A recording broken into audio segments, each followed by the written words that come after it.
Hello students, basic concepts of കെമിസ്ട്രിയുടെ പുതിയൊരു ക്ലാസ്സിലേക്ക് സ്വാഗതം. അപ്പോൾ ഇന്ന് നമ്മൾ പഠിക്കാൻ പോകുന്നത് പെർസെൻറ്റേജ് കോമ്പോസിഷൻ എന്നറിയപ്പെടുന്ന ഒരു സിമ്പിൾ കാര്യമാണ്. അപ്പോൾ നമുക്ക് ആ ക്ലാസ്സിലേക്ക് പോകാം. ഒരു കോമ്പൗണ്ടിനെ സംബന്ധിച്ച് അതിൻ്റെ എലമെൻറ്റുകളുടെ പെർസെൻറ്റേജ് കോമ്പോസിഷൻ അതെന്താണെന്ന് നമുക്ക് മനസ്സിലാക്കാം.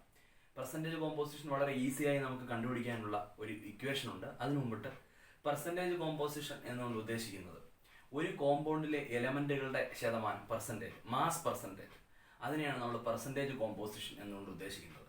അപ്പം ഒരു കോമ്പൗണ്ടിലെ എല്ലാ എലമെൻറ്റുകൾക്കും നമുക്ക് പെർസെൻറ്റേജ് കോമ്പോസിഷൻ എഴുതാനായിട്ട് സാധിക്കും.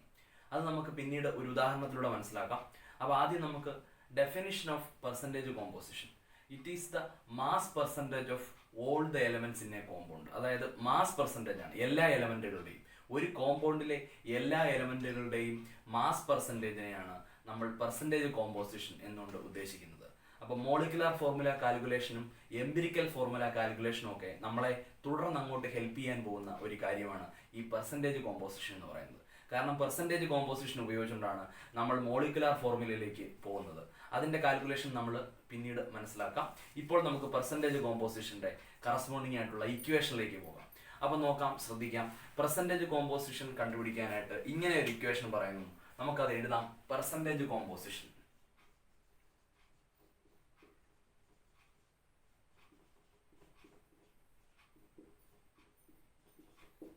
percentage composition equal to mass of the element in the compound.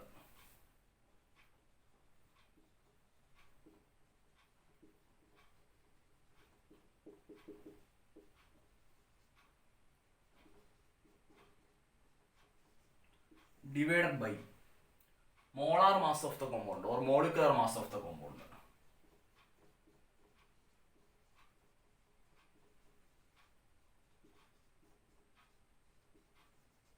അപ്പം mass of the element in the compound divided by molar mass of the compound.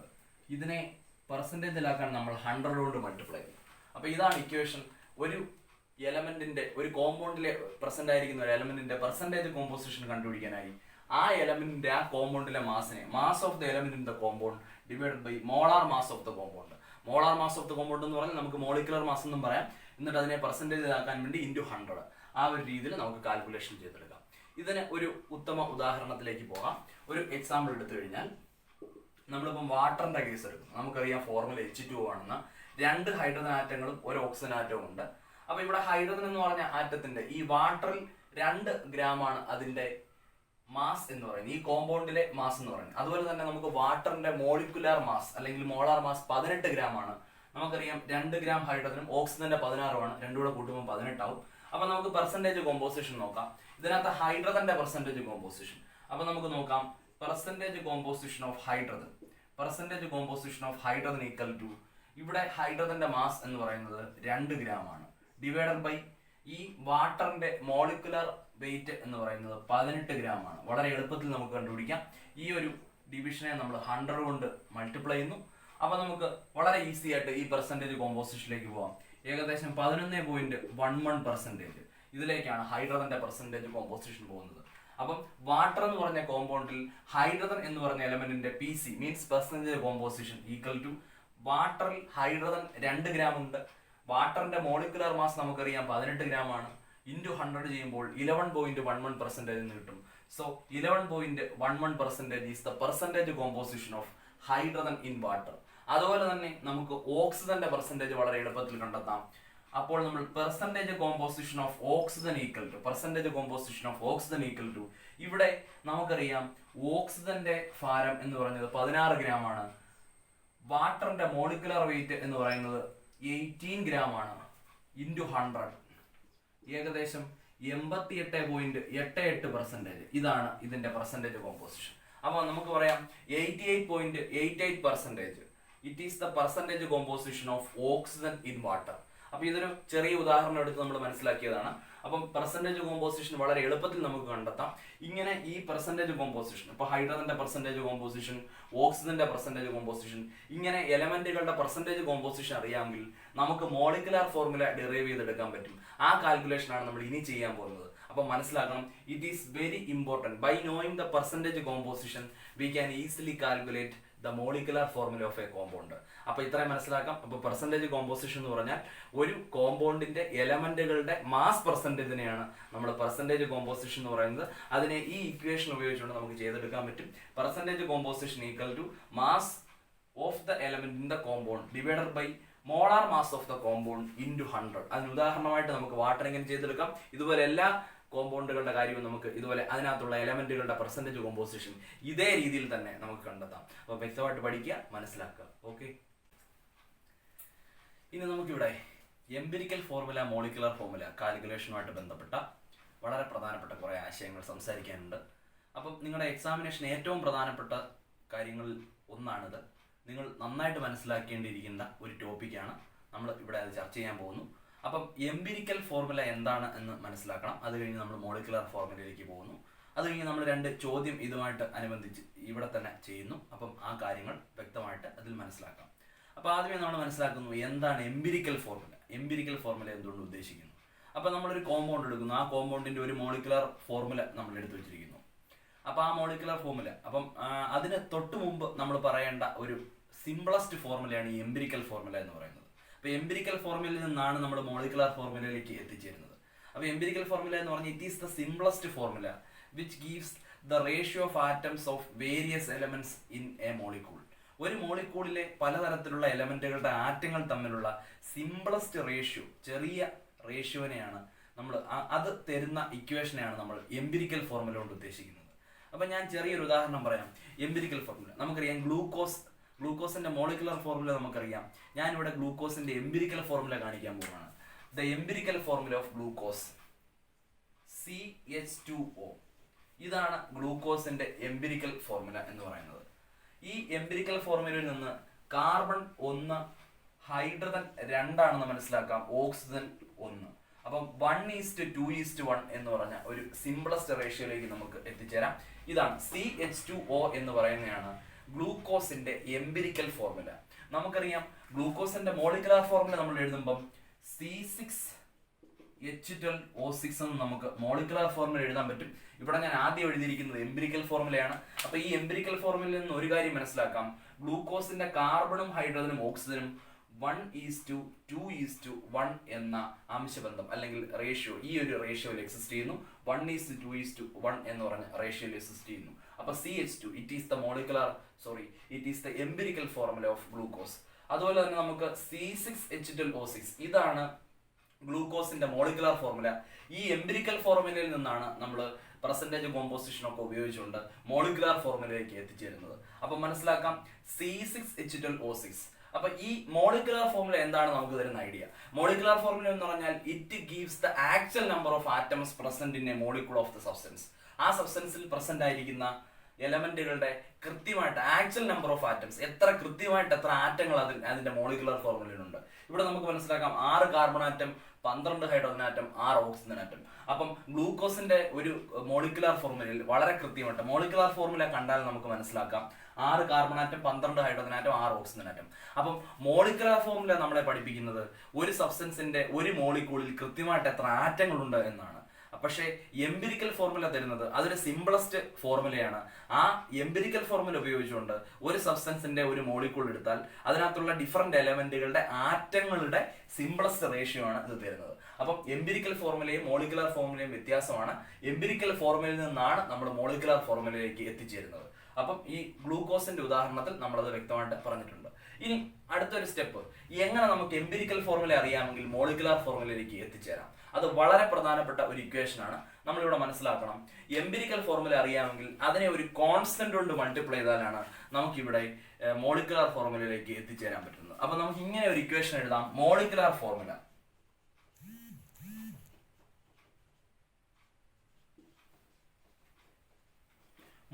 Formula equal to a constant n into empirical formula.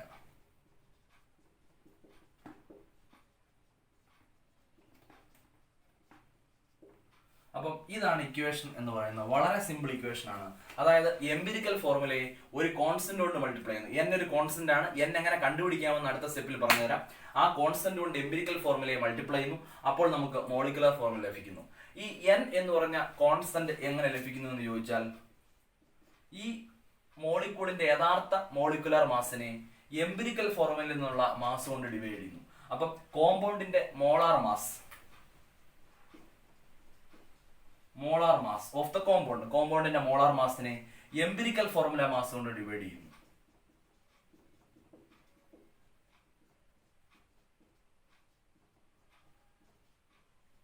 അപ്പം molar മാസിനെ empirical formula mass കൊണ്ട് divide ചെയ്യുമ്പോൾ നമുക്ക് N value കിട്ടുന്നു. വളരെ പ്രധാനപ്പെട്ടതാണ്, ശ്രദ്ധിച്ച് മനസ്സിലാക്കേണ്ട ഒരു ഏരിയയാണ്. അപ്പം n ഈക്വൽ ടു, അപ്പം മോളിക്കുലർ ഫോർമുല കണ്ടുപിടിക്കുന്നത് എംപിരിക്കൽ ഫോർമുല ആദ്യം നമ്മൾ ഡിറ്റർമിൻ ചെയ്യുന്നു, അതിനെ ഒരു കോൺസ്റ്റന്റ് കൊണ്ട് മൾട്ടിപ്ലൈ ചെയ്യുന്നു. അപ്പോൾ നമുക്ക് n equal to molar mass divide by empirical formula mass എന്ന ഇക്വേഷൻ വെച്ചിട്ട് n കണ്ടുപിടിക്കാം. അത് രണ്ടും കൂടെ മൾട്ടിപ്ലൈ ചെയ്യുമ്പോൾ നമുക്ക് കറക്റ്റ് ആ കോമ്പൗണ്ടിന്റെ മോളിക്കുലർ ഫോർമുലയിലേക്ക് എത്തിച്ചേരാൻ പറ്റും. നമുക്കിപ്പോൾ ഉദാഹരണത്തിന് ഞാൻ ബോർഡിൽ എഴുതിയിരിക്കുന്ന ഗ്ലൂക്കോസ് തന്നെ ഒരു ഉദാഹരണമായിട്ട് എടുക്കാം. ഗ്ലൂക്കോസിന്റെ മോളിക്കുലർ ഫോർമുല C6H12O6 ആണ്. അപ്പൊ നമ്മൾ ഈ എംപിരിക്കൽ ഫോർമുലയെ മൊത്തത്തിൽ ഒരു 6 കൊണ്ട് മൾട്ടിപ്ലൈ ചെയ്യുന്നു. ഒരു 6 കൊണ്ട് മൾട്ടിപ്ലൈ ചെയ്യുമ്പോൾ 6 അകത്തോട്ട് മൾട്ടിപ്ലൈ ചെയ്യുമ്പോൾ നമുക്ക് ഈ ഫോർമുലയിലേക്ക് എത്തിച്ചേരാം. അപ്പം കാർബൺ ഇവിടെ 1 ആണ്, 1 × 6 C6. അതുപോലെ ഹൈഡ്രജൻ 2 ആണ്, 2 × 6 ഹൈഡ്രജൻ 12 ആവുന്നു. ഇനി ഓക്സിജൻ 1 ആണ്, ഇവിടെ 1 ആണ് ഇതിന്റെ റേഷ്യോ, അതിനെ 6 കൊണ്ട് മൾട്ടിപ്ലൈ ചെയ്യുമ്പോൾ O6. അപ്പൊ നമുക്ക് C6H12O6 എന്ന് പറഞ്ഞ മോളിക്കുലർ ഫോർമുലയിലേക്ക് എത്താം. അപ്പൊ നമുക്ക് മനസ്സിലായി, ദാ നോക്കിയ എംപിരിക്കൽ ഫോർമുല ഇവിടെ 6 കൊണ്ട് മൾട്ടിപ്ലൈ ചെയ്യുന്നു. അപ്പൊ ഇവിടുത്തെ n വാല്യൂ എന്ന് പറയുന്നത് ഗ്ലൂക്കോസിന്റെ കാര്യത്തിൽ നമ്മൾ മോളാർ മാസ് ഓഫ് ഗ്ലൂക്കോസിനെ എംപിരിക്കൽ ഫോർമുല മാസ് കൊണ്ട് ഡിവൈഡ് ചെയ്യുമ്പോൾ നമുക്ക് 6 ആണ് ആൻസർ കിട്ടുന്നത്. 6 ആണ് നമുക്ക് ഇവിടെ ഗ്ലൂക്കോസിൽ നിന്ന് ആൻസർ കിട്ടുന്നത്. നമുക്ക് പ്രോബ്ലങ്ങളിൽ അത് നന്നായിട്ട് മനസ്സിലാക്കി ചെയ്യാം. ഇപ്പൊ മനസ്സിലാക്കണം മോളിക്കുലർ ഫോർമുല എങ്ങനെ കിട്ടുന്നു. n × എംപിരിക്കൽ ഫോർമുല, n ഒരു കോൺസ്റ്റന്റ് ആണ്. n കിട്ടണമെങ്കിൽ സബ്സ്റ്റൻസിന്റെ മോളാർ മാസ്, മോളിക്കുലർ മാസ് ക്വസ്റ്റ്യനിൽ തന്നിട്ടുണ്ടാകും. അപ്പൊ മോളാർ മാസിനെ നിങ്ങൾ എംപിരിക്കൽ ഫോർമുല മാസ് കൊണ്ട് ഡിവൈഡ് ചെയ്യുക. ഇങ്ങനെയാണ് നമ്മൾ n കണ്ടുപിടിക്കുന്നത്. n കണ്ടുപിടിച്ചാൽ നമുക്ക് മോളിക്കുലർ ഫോർമുല ഡയറക്റ്റ് തന്നെ എഴുതി വെക്കാവുന്നതാണ്. വളരെ ഈസി ആയിട്ടുള്ള ഒരു പ്രോസസ്സാണ്. ഇനി നമ്മൾ അതിന്റെ കാൽക്കുലേഷൻ പാർട്ടിലോട്ടൊക്കെ പോകുന്നതിന് 2-3 എക്സാമ്പിൾസ് ഒക്കെ എടുത്ത് പഠിക്കുകയാണ്. മനസ്സിലാക്കണം, വളരെ ഇമ്പോർട്ടന്റ് ആണ്. ഇവിടെ n equal to molecular mass divide by empirical formula mass. അപ്പൊ നമ്മൾ ഇവിടെ n കിട്ടി. ഇനി ഇവിടെ ചില അവസരങ്ങളിൽ ക്വസ്റ്റ്യൻ പേപ്പറിൽ ഈ മോളാർ മാസിന് പകരം മറ്റൊരു പാരാമീറ്റർ തരാറുണ്ട്. അത് വളരെ ഇമ്പോർട്ടന്റ് ആണ്. എൻട്രൻസ് എക്സാമിനേഷന് നമുക്കത് വളരെ പ്രയോജനം ചെയ്യുന്ന ഒരു ഫാക്ടറാണ്. വേപ്പർ ഡെൻസിറ്റി എന്ന് പറയും. അത് വളരെ സിമ്പിൾ ആയിട്ട് മനസ്സിലാക്കാം. ക്വസ്റ്റ്യനിൽ മോളാർ മാസ് തരുന്നതിന് പകരം വേപ്പർ ഡെൻസിറ്റി വെച്ചുകൊണ്ടും പരീക്ഷയ്ക്ക് ക്വസ്റ്റ്യങ്ങൾ ചോദിക്കാറുണ്ട്. അപ്പൊ മനസ്സിലാക്കണം, ഈ വേപ്പർ ഡെൻസിറ്റിയിൽ നിന്ന് എങ്ങനെ മോളാർ മാസിലേക്ക് നമുക്ക് എത്തിച്ചേരാമെന്നാണ്. നോക്കാം.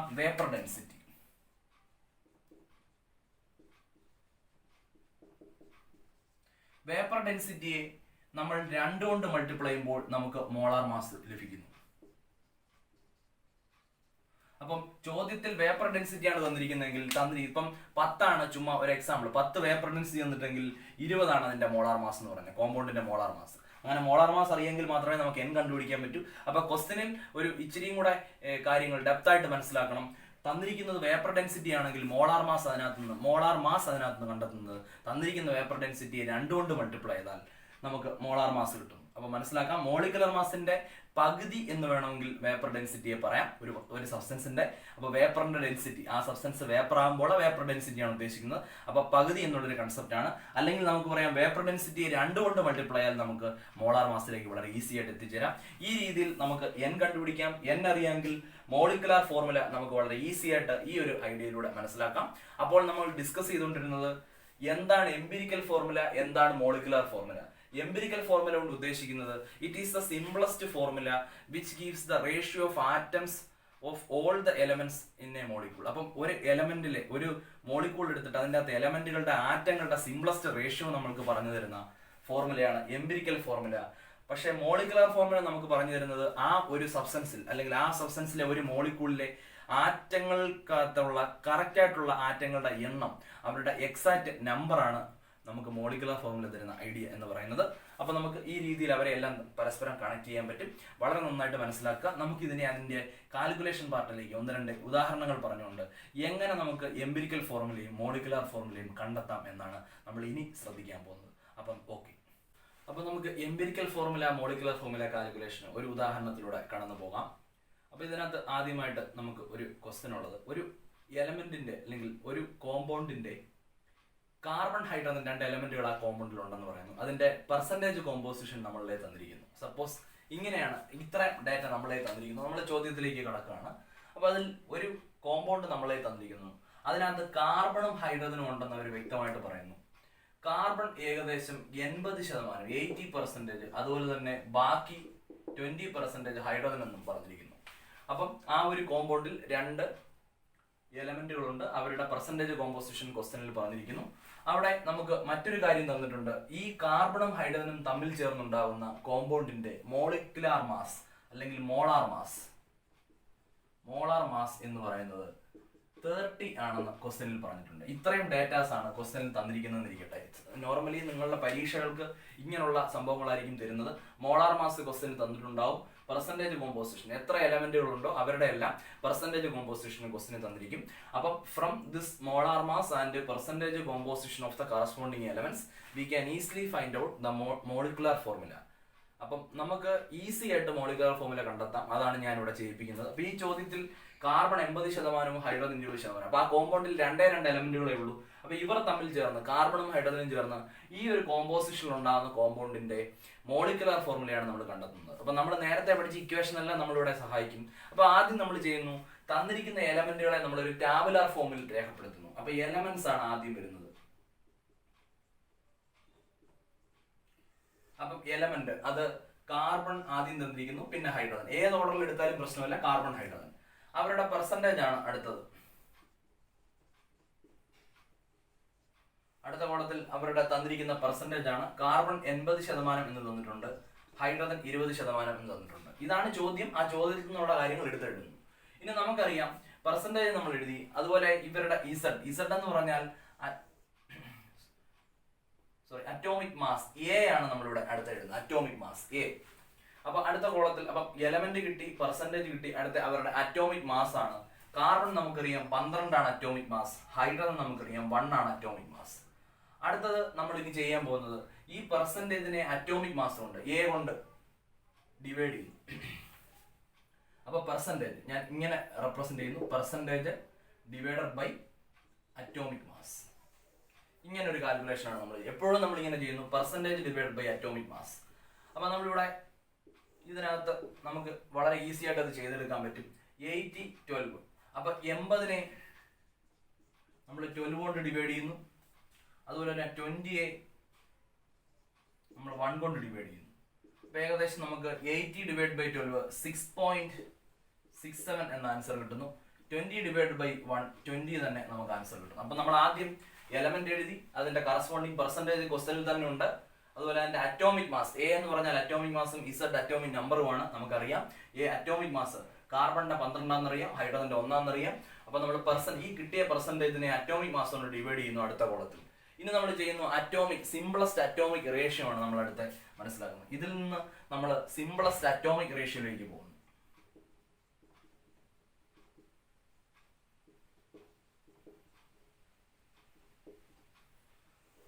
അതാണ് simplest atomic ratio. Simplest atomic ratio കൊണ്ട് ഉദ്ദേശിക്കുന്നത് നമുക്ക് ഈ ഡിവൈഡ് കിട്ടിയ നമ്പറുകളിൽ ഏറ്റവും ചെറിയ നമ്പർ നമ്മൾ എടുക്കും. ഇവിടെ ഇപ്പൊ 20 ഉണ്ട്, 6.67 ഉണ്ട്. വളരെ എളുപ്പമാണ്. അതിൽ നമുക്കറിയാം ചെറിയ നമ്പർ 6.67 ആണ്. അതെടുത്ത് നമ്മൾ ഈ 2 നമ്പറിനെ ഡിവൈഡ് ചെയ്യും. അപ്പൊ നമ്മൾ 6.67 ആണ് ചെറിയ നമ്പർ. അപ്പൊ അതിനെ 6.67 കൊണ്ട് തന്നെ ഡിവൈഡ് ചെയ്താൽ നമുക്ക് 1 കിട്ടും ആൻസർ. ഇവിടെ നമുക്ക് 20 ആണ്. ഈ 20യെ നമ്മൾ 6.67 കൊണ്ട് ഡിവൈഡ് ചെയ്യുമ്പോൾ ഏകദേശം നമുക്ക് 3 തന്നെ ആൻസർ കിട്ടും. ഇനി ഇവിടെ കിട്ടിയ ഇവിടെ ഇപ്പൊ നമുക്ക് ഹോൾ നമ്പേഴ്സ് തന്നെയാണ് കിട്ടിയേക്കുന്നത്. അപ്പൊ അടുത്തൊരു കോളം കൂടെ സിമ്പിൾ ഹോൾ നമ്പർ റേഷ്യോ എന്ന് പറയുന്നു. അത് ഉദ്ദേശിക്കുന്നത് ഇവിടെ നമുക്ക് ഫ്രാക്ഷൻസ് ഒക്കെ കിട്ടുന്നെങ്കിൽ അവരെ നമ്മൾ മാക്സിമം ഒഴിവാക്കിയിട്ട് സിമ്പിൾ ആയിട്ടുള്ള പൂർണ്ണസംഖ്യകൾ അല്ലെങ്കിൽ ആ ഒരു ഹോൾ നമ്പേഴ്സ് ആയിട്ടാണ് നമ്മൾ ചെയ്യുന്നത്. അപ്പൊ simple whole number ratio.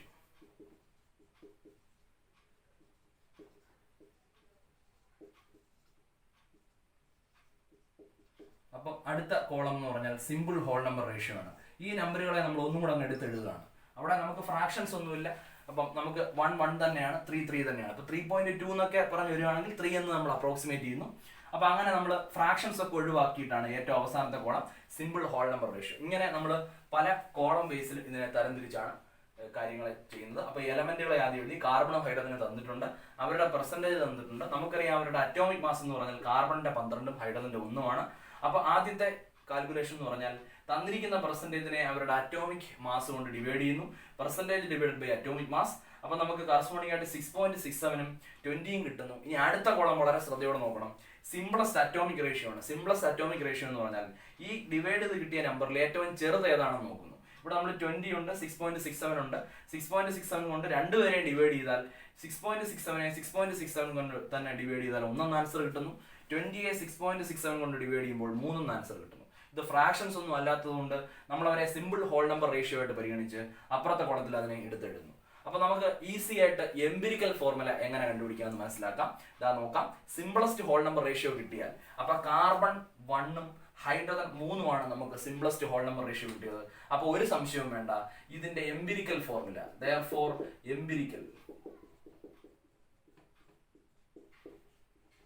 Empirical formula എന്ന് പറഞ്ഞത് C1H3 ഇതാണ്.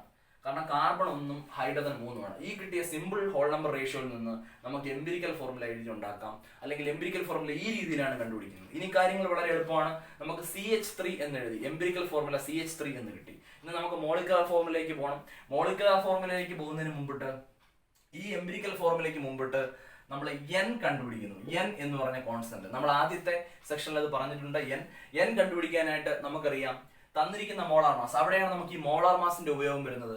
തന്നിരിക്കുന്ന മോളാർ മാസിനെ എംപിരിക്കൽ ഫോർമുല വെച്ച് മാസ് കാൽക്കുലേറ്റ് ചെയ്യുന്നു. എംപിരിക്കൽ ഫോർമുല വെച്ച് നമ്മൾ മാസ് കാൽക്കുലേറ്റ് ചെയ്യുമ്പോൾ കാർബണിന്റെ 12, ഹൈഡ്രജന്റെ 3. ഈ എംപിരിക്കൽ ഫോർമുല അനുസരിച്ച് എംപിരിക്കൽ ഫോർമുല മാസ് നമുക്കറിയാം molar mass by empirical formula mass ആണ് n എന്ന് പറയുന്നത്. ക്വസ്റ്റ്യനിൽ മോളാർ മാസ് 30 എന്ന് പറഞ്ഞിട്ടുണ്ട്. അപ്പൊ എംപിരിക്കൽ ഫോർമുല മാസ് നമ്മൾ ഇവിടെ കാൽക്കുലേറ്റ് ചെയ്യുമ്പോൾ കാർബൺ 12ഉം ഹൈഡ്രജൻ 3ഉം അപ്പം നമുക്ക് 15 എന്ന് കിട്ടും. അപ്പൊ എംപിരിക്കൽ ഫോർമുല വെച്ചുള്ള എംപിരിക്കൽ ഫോർമുല മാസ് ഇവിടെ 15ഉം ക്വസ്റ്റ്യനിൽ തന്നിരിക്കുന്ന മോളാർ മാസ് 30ഉമാണ്. ഇത് ഡിവൈഡ് ചെയ്യുമ്പോൾ നമുക്ക് n = 2 എന്നൊരു ആൻസറിലേക്ക് വരും. ഇനി വളരെ കാര്യങ്ങൾ എളുപ്പമാണ്. n കിട്ടിക്കഴിഞ്ഞാൽ എംപിരിക്കൽ ഫോർമുല നമ്മുടെ കയ്യിൽ ഇരിപ്പുണ്ട് CH3. ഇതും n-ഉം എംപിരിക്കൽ ഫോർമുലയും കൂടെ മൾട്ടിപ്ലൈ ചെയ്യുമ്പോൾ നമുക്ക് മോളിക്കുലർ ഫോർമുലയിലേക്ക് എത്താൻ പറ്റും. therefore ഞാൻ ഇങ്ങനെ എഴുതുന്നു. therefore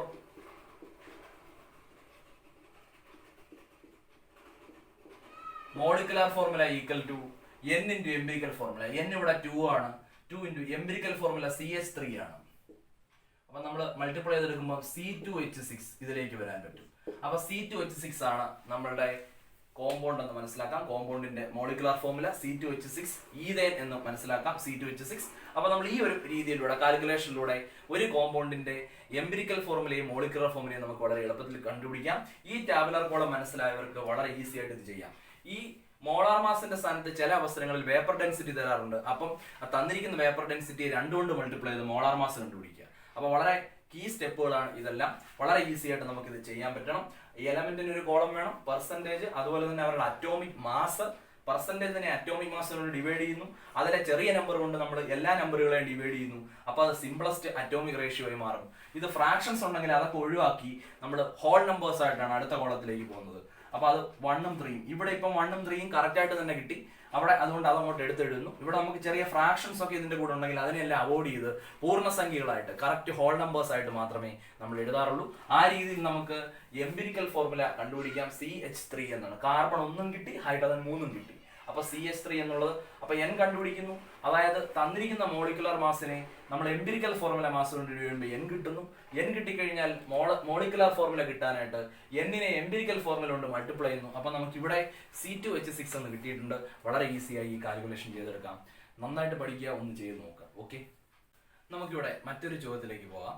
ഞാൻ ഇവിടെ ചോദ്യം എഴുതിയിട്ടുണ്ട്. ചോദ്യത്തിൽ തന്നിരിക്കുന്ന ഡേറ്റ കാർബൺ 61%, ഹൈഡ്രജൻ 11.8%, അതൊരു ഓക്സിജൻ 27.12%, 27.12%.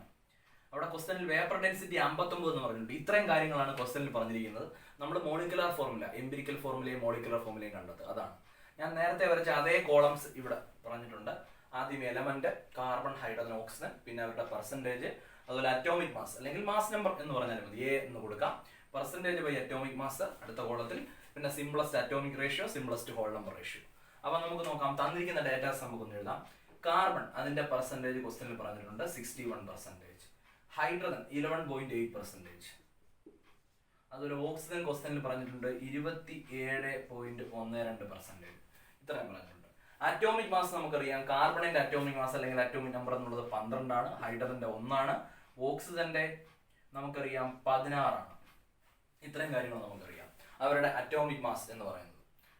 അപ്പം ഇനി നമ്മൾ പെർസെൻറ്റേജിനെ അറ്റോമിക് മാസ് കൊണ്ട് ഡിവൈഡ് ചെയ്യുന്നു. ഇതാണ് പെർസെൻറ്റേജ്. അപ്പം 61 ഡിവൈഡഡ് ബൈ 12 എന്ന് പറയുന്നു.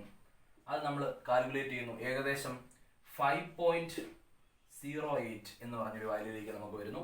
അതുപോലെ ഹൈഡ്രജൻ അതിൻ്റെ പെർസെൻറ്റേജ് 11.8 ഡിവൈഡഡ് ബൈ 1. അപ്പം നമുക്ക് 11.8 തന്നെ ആൻസർ കിട്ടുന്നു. അതൊരു ഓക്സിജൻ 27.12 ഡിവൈഡഡ് ബൈ 16. ഇങ്ങനെ ഒരു പെർസെൻറ്റേജ് ബൈ അറ്റോമിക് മാസ് വെച്ച് ചെയ്യുന്നു. അപ്പോൾ ഏകദേശം 1.69 എന്ന് പറഞ്ഞൊരു വാല്യൂയിലേക്ക് നമുക്ക് എത്തിച്ചേരുന്നു. ഇത് വളരെ ഈസി ആയിട്ട് ഡിവൈഡ് ചെയ്ത് കണ്ടുപിടിക്കാം. 5.08, 11.8, 1.69. അപ്പോൾ പെർസെൻറ്റേജ് ബൈ അറ്റോമിക് മാസ് 3 പേരുടെയും നമ്മൾ കണ്ടുപിടിച്ചു. ഈ തന്നിരിക്കുന്ന ക്വസ്റ്റനിൽ 3 എലമെന്റുകളുണ്ട്. നേരത്തെ ചെയ്ത ക്വസ്റ്റനിൽ 2 എലമെന്റുകളേ ഉള്ളൂ. എത്ര എലമെന്റുകളാണ് ക്വസ്റ്റനിൽ തരുന്നത് അതനുസരിച്ച് നമുക്ക് ആൻസർ കണ്ടുപിടിക്കാം. ഇനി മനസ്സിലാക്കാം. അപ്പം ഈ പെർസെൻറ്റേജ് ബൈ അറ്റോമിക് മാസിൽ ഏറ്റവും ചെറിയ നമ്പർ നമ്മൾ സെലക്ട് ചെയ്യുന്നു. അപ്പോൾ 5.08, 11.8, 1.69. ഇവിടെ 1.69 ആണ് ഏറ്റവും ചെറിയ നമ്പർ. ആ നമ്പർ കൊണ്ട് ഈ 3 പെർസെൻറ്റേജ് ബൈ അറ്റോമിക് മാസിനെ നമ്മൾ ഡിവൈഡ് ചെയ്താൽ 5.08നെ 1.69 കൊണ്ട് നമ്മൾ ഡിവൈഡ് ചെയ്യുന്നു. ഏകദേശം നമുക്ക് 3 എന്ന ഒരു ആൻസറിലേക്ക് എത്തിച്ചേരാൻ പറ്റും. അപ്പോൾ അതുപോലെ തന്നെ 11.8നെ നമ്മൾ 1.69 കൊണ്ട് ഡിവൈഡ് ചെയ്യുന്നു. ഇത് ഏകദേശം 7 ആണ്. അതുപോലെ തന്നെ നമ്മൾ ഓക്സിജനിലേക്ക് വരുമ്പോൾ 1.69 ഡിവൈഡഡ് ബൈ 1.69 നമുക്ക് ആൻസർ 1ലേക്ക് വരുന്നു. അപ്പം ഇങ്ങനെ മനസ്സിലാക്കാം. അപ്പം നമുക്ക് സിംപ്ലസ്റ്റ് അറ്റോമിക് റേഷ്യോ 3.71 എന്ന് ലഭിക്കുന്നു. ഇത് ചെറിയ ഫ്രാക്ഷൻസ് ഒക്കെ ഉണ്ടെങ്കിൽ അവരെയൊക്കെ ഒഴിവാക്കി ഇപ്പം 3.5 അതിനെക്കാട്ടിൽ കൂടുതൽ വരുമ്പോൾ നമ്മൾ നെക്സ്റ്റ് നമ്പറിലേക്ക് 4ലേക്കൊക്കെ അങ്ങ് അപ്രോക്സിമേറ്റ് ചെയ്യാറുണ്ട്. അല്ലെങ്കിൽ അതിന്റെ ഡബിൾ ഒരു സ്യൂട്ടബിൾ നമ്പർ കൊണ്ട് മൾട്ടിപ്ലൈ ചെയ്ത് ഈ പറയുന്ന പോയിന്റുകളെയൊക്കെ നമ്മൾ അവോയ്ഡ് ചെയ്യാറുണ്ട്. ഇവിടെ 371 തന്നെ വന്നു. അപ്പോൾ പോയിന്റുകൾ അല്ലെങ്കിൽ ഫ്രാക്ഷൻസ് ഒക്കെ ഒഴിവായി കിട്ടി. അതുകൊണ്ട് ഈ നമ്പർ തന്നെ സിംപ്ലസ്റ്റ് ഹോൾ നമ്പർ റേഷ്യോ ആയിട്ട് നമുക്ക് മനസ്സിലാക്കാം. അപ്പോൾ നമുക്ക് ഇങ്ങനെ എഴുതാം 371. അങ്ങോട്ട് ക്യാരി ഓവർ ചെയ്യാൻ പറ്റും. ഇവിടെ 3 തന്നെ, 7 തന്നെ, 1 തന്നെ. ഇനി വളരെ ഈസിയാണ്. സിംപ്ലസ്റ്റ് ഹോൾ നമ്പർ റേഷ്യോ കിട്ടിക്കഴിഞ്ഞാൽ എംപിരിക്കൽ ഫോർമുല നമുക്ക് കണ്ടുപിടിക്കാം. Therefore empirical formula EF empirical formula equal to carbon 3 ആണ് നമുക്ക് കിട്ടിയത്. ഹൈഡ്രജൻ 7 ആണ്. Hydrogen 7, oxygen 1. ഇതാണ് C3H7O1. ഇതാണ് എംപിരിക്കൽ ഫോർമുല എന്ന് പറയുന്നത്. ഇനി നമുക്ക് എന്നും കൂടെ കണ്ടുപിടിക്കാമെങ്കിൽ N ഈക്വൽ ടു, ഇവിടെ വളരെ പ്രധാനപ്പെട്ട ഒരു ഡേറ്റ ഉണ്ട്. ഞാൻ നേരത്തെ പറഞ്ഞിട്ടുണ്ട് വേപ്പർ ഡെൻസിറ്റി തന്നിട്ടുണ്ട്. വേപ്പർ ഡെൻസിറ്റി ഉണ്ടെങ്കിൽ മോളിക്കുലർ മാസിനെ നമുക്ക് വേപ്പർ ഡെൻസിറ്റി ഇൻറ്റു 2 2 കൊണ്ട് മൾട്ടിപ്ലൈ ചെയ്യുമ്പോൾ നമുക്ക് മോളിക്കുലർ മാസ് കിട്ടും. അപ്പൊ N കിട്ടണമെങ്കിൽ molar mass divided by empirical formula mass ഇതാണ്. അപ്പൊ മോളാർ മാസ് ഇവിടെ വേപ്പർ ഡെൻസിറ്റി ആണ്. അപ്പൊ വേപ്പർ ഡെൻസിറ്റി 2 കൊണ്ട് മൾട്ടിപ്ലൈ ചെയ്യുന്നു എംപിരിക്കൽ ഫോർമുല മാസ്. അപ്പൊ വേപ്പർ ഡെൻസിറ്റി 59 ആണ്. 59 × 2 ഡിവൈഡഡ് ബൈ എംപിരിക്കൽ ഫോർമുല നോക്കുന്നു. Carbon 3, hydrogen 7, oxygen 1. കാർബൺ 3. അപ്പൊ 3 × 12 പ്ലസ് 1 × 7 പ്ലസ് 16. ആ ഒരു രീതിയിൽ നമ്മൾ ഫോർമുല കണ്ടുപിടിക്കുമ്പോൾ ഏകദേശം നമുക്ക് 59 എന്ന് തന്നെ ആൻസർ കിട്ടുന്നു. എംപിരിക്കൽ ഫോർമുല വെച്ചുകൊണ്ട് മാസ് കണ്ടുപിടിക്കുക. അപ്പൊ നമുക്ക് 59 ക്യാൻസൽ ആയി പോയിട്ട് ആൻസർ 2 എന്ന് കിട്ടുന്നു. അതാണ് എൻ വാല്യൂ എന്ന് പറയുന്നത്. അപ്പൊ എൻ വാല്യൂ 2 കിട്ടിയാൽ വളരെ ഈസി ആയിട്ട് നമുക്ക് മോളിക്കുലാർ ഫോർമുല, അപ്പൊ നമുക്കറിയാം, നമുക്ക് ഇങ്ങനെ പറയാം, molecular formula equal to N into empirical formula. ഇങ്ങനെ നമുക്ക് പറയാൻ പറ്റും. Molecular formula equal to N into empirical formula എന്ന് നമുക്ക് പറയാൻ പറ്റും. അപ്പം ഇവിടെ നമുക്ക് മനസ്സിലാക്കണം, മോളിക്കുലാർ ഫോർമുല N എന്ന് പറയുന്നത് 2 ആണ്. Empirical formula C3H7O1. Therefore, the correct molecular formula of the compound is C6H14O2. C6H14O2 എന്നുള്ളതാണ് ഈ കോമ്പൗണ്ടിന്റെ കറക്റ്റ് മോളിക്കുലർ ഫോർമുല. C6H14O2 എന്നുള്ളതാണ്. വളരെ ഈസി ആയിട്ട് നമുക്ക് ഈ കാൽക്കുലേഷൻ മെത്തേഡിലൂടെ എംപിരിക്കൽ ഫോർമുലയും മോളിക്കുലർ ഫോർമുലയും കണ്ടെത്താം. നന്നായിട്ട് ചെയ്ത് പഠിക്കുക, കാര്യങ്ങളെ മനസ്സിലാക്കുക, NCERT ടെക്സ്റ്റും കൂടെ റെഫർ ചെയ്യുക, നന്നായിട്ട് പഠിക്കുക. ഓക്കെ, നമുക്കിനി ഇവിടെ പുതിയൊരു ആശയമാണ് പഠിക്കാനുള്ളത്. നമ്മൾ molecular formula, empirical formula, calculation മനസ്സിലാക്കി, അതുമായിട്ട് ബന്ധപ്പെട്ട എല്ലാ കാര്യങ്ങളും നമ്മൾ മനസ്സിലാക്കി. ഇനി നമുക്കിവിടെ ഡിസ്കസ് ചെയ്യാനുള്ളത് ലിമിറ്റിംഗ് റിയേജന്റ് എന്ന് പറഞ്ഞ, അല്ലെങ്കിൽ ലിമിറ്റിംഗ് റിയാക്ടന്റ് എന്ന് പറഞ്ഞ ഒരു ഏരിയയാണ്. ലിമിറ്റിംഗ് റിയേജന്റ് അല്ലെങ്കിൽ ലിമിറ്റിംഗ് റിയാക്ടന്റ്. അപ്പൊ എന്താണ് ലിമിറ്റിംഗ് റിയേജന്റ് അല്ലെങ്കിൽ ലിമിറ്റിംഗ് റിയാക്ടന്റ്? നമ്മളിപ്പോൾ ഒരു റിയാക്ഷൻ എടുക്കുന്നു. ഒരു റിയാക്ഷനിൽ റിയാക്ടന്റുകൾ പ്രോഡക്റ്റ് ആയിട്ട് മാറാം. അപ്പൊ നമ്മൾ പഠിച്ചിട്ടുണ്ട്, എല്ലാ റിയാക്ടന്റുകളും പ്രോഡക്റ്റ് ആയിട്ട് മാറണം എന്ന് ഇല്ല. ചില റിയാക്ടന്റുകളൊക്കെ ബാക്കി വരാറുണ്ട്, ചില റിയാക്ടന്റുകൾ പെട്ടെന്ന് തീർന്നു പോകാറുണ്ട്. അങ്ങനെയൊക്കെ പറഞ്ഞ് നമ്മൾ കുറെ കാര്യങ്ങൾ കേട്ടിട്ടുണ്ട്. കംപ്ലീറ്റ് റിയാക്ടന്റ് എല്ലാ റിയാക്ഷനിലും പ്രോഡക്റ്റ് ആയിട്ട് മാറണം എന്ന നിയമമൊന്നുമില്ല, അല്ലെങ്കിൽ അങ്ങനെ മാറാറില്ല. അപ്പം നമുക്ക് മനസ്സിലാക്കാം എന്താണ് ഒരു ലിമിറ്റിംഗ് റിയേജന്റ് അല്ലെങ്കിൽ ഒരു ലിമിറ്റിംഗ് റിയാക്ടന്റ്. അപ്പം മനസ്സിലാക്കാം, ഡെഫിനിഷനായിട്ട് ഇങ്ങനെ പറയുന്നു: A reagent or reactant which is completely consumed in A chemical reaction. ഒരു കെമിക്കൽ റിയാക്ഷനിൽ കംപ്ലീറ്റ് ആയിട്ട് കൺസ്യൂം ചെയ്യപ്പെടുന്ന, പെട്ടെന്ന് തീർന്നു പോകുന്ന റിയാക്ടന്റുകളെ അല്ലെങ്കിൽ റിയേജന്റുകളെയാണ് ലിമിറ്റിംഗ് റിയാക്ടന്റ് അല്ലെങ്കിൽ ലിമിറ്റിംഗ് റിയേജന്റ് എന്ന് പറയുന്നത്. അപ്പം അതിന്റെ കൂടെ ഏതെങ്കിലും ഒരു ക്വാണ്ടിറ്റി റിയാക്ടന്റ് അധികം കാണും, അതിനെ എക്സസ് റിയേജന്റ് എന്ന് പറയാം. അപ്പൊ ബാക്കി വരുന്ന ഒരു റിയാക്ഷൻ തീർന്നിട്ട് ബാക്കി വരുന്ന റിയാക്ടന്റിനെ എക്സസ് റിയാക്ടന്റ് എന്നും, ഒരു റിയാക്ഷനിൽ പെട്ടെന്ന് തീർന്നു പോകുന്ന റിയാക്ടന്റിനെ ലിമിറ്റിംഗ് റിയാക്ടന്റ് അല്ലെങ്കിൽ ലിമിറ്റിംഗ് റിയേജന്റ് എന്നും പറയുന്നു. അപ്പം ഇവിടെ ഒരു പ്രത്യേകതയുണ്ട്. ഈ ലിമിറ്റിംഗ് റിയേജന്റ് അല്ലെങ്കിൽ ലിമിറ്റിംഗ് റിയാക്ടന്റ് അതാണല്ലോ പെട്ടെന്ന് തീർന്നു പോകുന്നത്. അയാളാണ് തീരുമാനിക്കുന്നത് എത്ര നേരം ആ റിയാക്ഷൻ നടക്കണം, ആ റിയാക്ഷനെ കൺട്രോൾ ചെയ്യുന്ന ഒരു ഫാക്ടർ, അല്ലെങ്കിൽ ആ റിയാക്ഷന്റെ ലിമിറ്റ് ചെയ്യുന്ന, ആ റിയാക്ഷൻ എത്ര നേരം നടക്കുമെന്ന് തീരുമാനിക്കുന്നത് ഈ ലിമിറ്റിംഗ് റിയേജന്റ് ആണ്. പെട്ടെന്ന് തീർന്നു പോകുന്ന ആളാണ്. കാരണം റിയാക്ടന്റുകൾ എക്സസ് റിയേജന്റ് കൂടുണ്ട്, ലിമിറ്റിംഗ് റിയാക്ടന്റ് ഉണ്ട്. ലിമിറ്റിംഗ് റിയാക്ടന്റ് ആണ് പെട്ടെന്ന് തീർന്നു പോകുന്നത്. അപ്പൊ അയാളാണ് ആ റിയാക്ഷൻ എത്ര നേരം നടക്കണമെന്ന് തീരുമാനിക്കുന്നത്, എമൗണ്ട് ഓഫ് പ്രോഡക്റ്റിനെ തീരുമാനിക്കുന്നത്. അപ്പം ഒരു റിയാക്ഷന്റെ ഒരു കംപ്ലീറ്റ് കൺട്രോളിലേക്ക് നമുക്ക് ഈ ലിമിറ്റിംഗ് റിയേജന്റിനെ കൊണ്ടുപോകാൻ പറ്റും. അപ്പൊ മനസ്സിലാക്കുക ഒന്നും കൂടെ, എന്താണ് ലിമിറ്റിംഗ് റിയേജന്റ് അല്ലെങ്കിൽ ലിമിറ്റിംഗ് റിയാക്ടന്റ് എന്ന് ചോദിച്ചാൽ, the reactant which is completely consumed in A chemical reaction. ഒരു റിയാക്ഷനിൽ പെട്ടെന്ന് തീർന്നു പോകുന്ന, കംപ്ലീറ്റ് ആയിട്ട് കൺസ്യൂം ചെയ്യപ്പെടുന്ന റിയാക്ടന്റുകളെ അല്ലെങ്കിൽ റിയേജന്റുകളെയാണ് ലിമിറ്റിംഗ് റിയാക്ടന്റ് എന്നറിയപ്പെടുന്നത്. അപ്പൊ നമുക്കിവിടെ ഒരു ഉദാഹരണത്തിലേക്ക് പോകാം. അപ്പൊ ലിമിറ്റിംഗ് റിയേജന്റ് ചെയ്യുന്നത് ഒരു ഉദാഹരണത്തിലേക്ക്, നമുക്കൊരു ബാലൻസ്ഡ് കെമിക്കൽ ഇക്വേഷൻ, ഹൈഡ്രജനും ഓക്സിജനും കൂടെ കമ്പൈൻ ചെയ്തിട്ട് വാട്ടർ ഉണ്ടാകുന്ന ഒരു റിയാക്ഷൻ. 2 മോളിക്കൂൾ ഹൈഡ്രജൻ 1 മോളിക്കൂൾ ഓക്സിജനുമായിട്ട് ചേർന്നു 2 മോളിക്കൂൾ വാട്ടർ ആയിട്ട് മാറും. ഇവിടെ നമ്മൾ മനസ്സിലാക്കേണ്ടത്, ഇവിടെ ഹൈഡ്രജന്റെ ഈ സ്റ്റോഷിയോമെട്രിക് ഇക്വേഷൻ അല്ലെങ്കിൽ ഇതൊരു ബാലൻസ്ഡ് കെമിക്കൽ ഇക്വേഷൻ ആണ്. എപ്പോഴും ലിമിറ്റിംഗ് റിയാക്ടന്റിനെ കണ്ടുപിടിക്കാനായി നമ്മൾ ബാലൻസ്ഡ് കെമിക്കൽ ഇക്വേഷന്റെ നമുക്ക് അത്രയും നീഡുണ്ട്. അപ്പൊ ഇവിടെ 2 മോൾ ഹൈഡ്രജൻ 1 മോൾ ഓക്സിജനുമായിട്ട് ചേർന്നിട്ടാണ് 2 മോൾ വാട്ടർ ആയിട്ട് മാറുന്നത്. ഈ ബാലൻസ്ഡ് കെമിക്കൽ ഇക്വേഷനിൽ നിന്ന് മനസ്സിലാക്കാം. അപ്പൊ 2 മോൾ ഹൈഡ്രജന് 1 മോൾ ഓക്സിജൻ ആണ് ആവശ്യം. അങ്ങനെയാണെങ്കിൽ അവർ 2 മോൾ വാട്ടറിനെ പ്രൊഡ്യൂസ് ചെയ്യും. ഇവിടെ ഒരു ചോദ്യത്തിൽ ഇങ്ങനെ തന്നിരിക്കുന്നു, ഇവിടെ suppose you are provided with 2 mole of hydrogen and 2 mole of oxygen. നിങ്ങൾക്ക് ചോദ്യത്തിൽ ഇങ്ങനെ വന്നിരിക്കുന്നിരിക്കട്ടെ, 2 മോൾ ഹൈഡ്രജനും 2 മോൾ ഓക്സിജനും നിങ്ങൾക്ക് തന്നു. നിങ്ങളോട് ചോദിച്ചിരിക്കുന്നു ഇവിടുത്തെ ലിമിറ്റിംഗ് റിയേജന്റ് അല്ലെങ്കിൽ ലിമിറ്റിംഗ് റിയാക്ടന്റ് ഏതാണെന്ന് കണ്ടുപിടിക്കാൻ പറയുന്നു. അപ്പൊ നമുക്ക് ബാലൻസ്ഡ് ഇക്വേഷൻ, ഇവർ തമ്മിലുള്ള റിയാക്ഷൻ നമുക്ക് ബാലൻസ് ചെയ്ത് നമുക്കറിയാം. അതാണ് ആദ്യം. റിയേജന്റുകൾ തമ്മിലുള്ള ബാലൻസ്ഡ് കെമിക്കൽ ഇക്വേഷൻ എഴുതിയെങ്കിലേ നമുക്ക് ലിമിറ്റിംഗ് റിയേജന്റ് കണ്ടുപിടിക്കാൻ പറ്റും. ഇവിടെ തന്നിരിക്കുന്ന ഡാറ്റ ഇതാണ്, 2 മോൾ ഹൈഡ്രജനും 2 മോൾ ഓക്സിജനും ഉണ്ടെന്നിരിക്കട്ടെ ഈ ഒരു റിയാക്ഷൻ മിക്സറിൽ. അപ്പൊ നമുക്ക് നോക്കാം, നമുക്ക് ഈ ഇക്വേഷൻ അനുസരിച്ച് as per this balanced chemical equation only 1 mole of oxygen is required to react with 2 mole of hydrogen. അതായത് 2 മോൾ ഹൈഡ്രജൻ റിയാക്ട് ചെയ്യണമെങ്കിൽ 1 മോൾ ഓക്സിജൻ ആവശ്യമാണ്. 1 മോൾ ഓക്സിജന്റെ ആവശ്യമേ ഉള്ളൂ. ഇവിടെ ഇപ്പൊ ക്വസ്റ്റ്യനിൽ നോക്കിയേ, 2 മോൾ ഹൈഡ്രജൻ ഉണ്ട്, സംബന്ധിച്ച് 2 മോൾ ഹൈഡ്രജൻ ഉണ്ട്. ഇവിടെ 2 മോൾ ഓക്സിജൻ തന്നിരിക്കുകയാണ്. അപ്പം നമുക്കിവിടെ 2 മോൾ ഹൈഡ്രജൻ റിയാക്ട് ചെയ്ത് ഓക്സിജനുമായിട്ട് റിയാക്ട് ചെയ്ത് വാട്ടർ ആവണമെങ്കിൽ 1 മോൾ ഓക്സിജന്റെ ആവശ്യമേ ഉള്ളൂ. പക്ഷെ നമുക്കിവിടെ ക്വസ്റ്റ്യനിൽ 2 മോൾ ഓക്സിജൻ തന്നിട്ടുണ്ട്, 2 മോൾ ഹൈഡ്രജനും ഉണ്ട്. അപ്പൊ 2 മോൾ ഹൈഡ്രജന് 1 മോൾ ഓക്സിജന്റെ ആവശ്യമേ ഉള്ളൂ. അപ്പൊ അങ്ങനെയാണെങ്കിൽ 1 മോൾ ഓക്സിജൻ ബാക്കി വരും. അപ്പം ഇവിടെ നോക്കേ, 2 moles of hydrogen required only 1 mole of oxygen and the question contains 2 moles of oxygen. ഈ ക്വസ്റ്റ്യനകത്ത് 2 മോൾ ഓക്സിജൻ ഉണ്ടെന്ന് പറഞ്ഞിരിക്കുന്നു. അപ്പൊ അങ്ങനെയാണെങ്കിൽ ഉറപ്പായിട്ട് 100% ഉറപ്പാണ് 1 മോൾ ഓക്സിജൻ അവിടെ ബാക്കി നിൽക്കും. ഹൈഡ്രജൻ പെട്ടെന്ന് റിയാക്ട് ചെയ്യും, ഹൈഡ്രജൻ ആണ്. അപ്പൊ നമുക്ക് പറയാം, ഈ ഒരു ക്വസ്റ്റ്യനിൽ, ഈ ഒരു കണ്ടീഷനിൽ, ഈ ചോദ്യമാണ് നിങ്ങളോട് ചോദിക്കുന്നതെങ്കിൽ ഹൈഡ്രജൻ ആണ് ഇവിടുത്തെ ലിമിറ്റിംഗ് റിയേജന്റ് അല്ലെങ്കിൽ ലിമിറ്റിംഗ് റിയാക്ടന്റ് എന്ന് മനസ്സിലാക്കാം. കാരണം അയാളാണ് പെട്ടെന്ന് തീർന്നു പോകുന്നത്. അപ്പോൾ അവിടെ ബാക്കി അവശേഷിക്കുന്നത്, ഇവിടെ 2 ഓക്സിജനിൽ നിന്ന് 1 ഓക്സിജൻ, 1 മോൾ ഓക്സിജൻ അവിടെ ബാക്കി വരുന്നു. അപ്പൊ അയാളാണ് എക്സസ് റിയേജന്റ്. അപ്പൊ ഈ ഒരു ചോദ്യത്തിൽ ഹൈഡ്രജൻ ലിമിറ്റിംഗ് റിയേജന്റും ബാക്കി വരുന്ന ആളായിട്ടുള്ള ഓക്സിജൻ എക്സസ് റിയേജന്റുമാണ്. ഇത് നമ്മളെ കണ്ടുപിടിക്കാൻ സഹായിക്കുന്ന ബാലൻസ്ഡ് ഇക്വേഷൻ ഇതാണ്.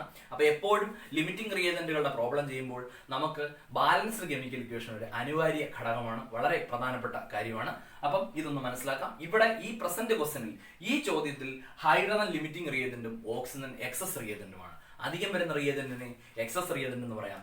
പെട്ടെന്ന് തീർന്നു പോകുന്ന റിയേജന്റിനെ അല്ലെങ്കിൽ റിയാക്ടന്റിനെ ലിമിറ്റിംഗ് റിയാക്ടന്റ് എന്ന് പറയാം. ലിമിറ്റിംഗ് റിയേജന്റ് അല്ലെങ്കിൽ ലിമിറ്റിംഗ് റിയാക്ടന്റ് ആണ് ആ റിയാക്ഷനെ ലിമിറ്റ് ചെയ്യുന്നത്, അതിനെ ഒരിടത്ത് നിർത്തുന്നു, അല്ലെങ്കിൽ ആ റിയാക്ഷൻ സ്റ്റോപ്പ് ആവും. കാരണം അയാൾ പെട്ടെന്ന് തീർന്നു പോയി, ആ റിയേജന്റ് പെട്ടെന്ന് തീർന്നു പോയി. So who will control this limiting reagent will control the rate of the reaction or which limits the reaction. ആ റിയാക്ഷനെ ലിമിറ്റ് ചെയ്യും എന്ന് നമുക്ക് മനസ്സിലാക്കാം. ഓക്കെ.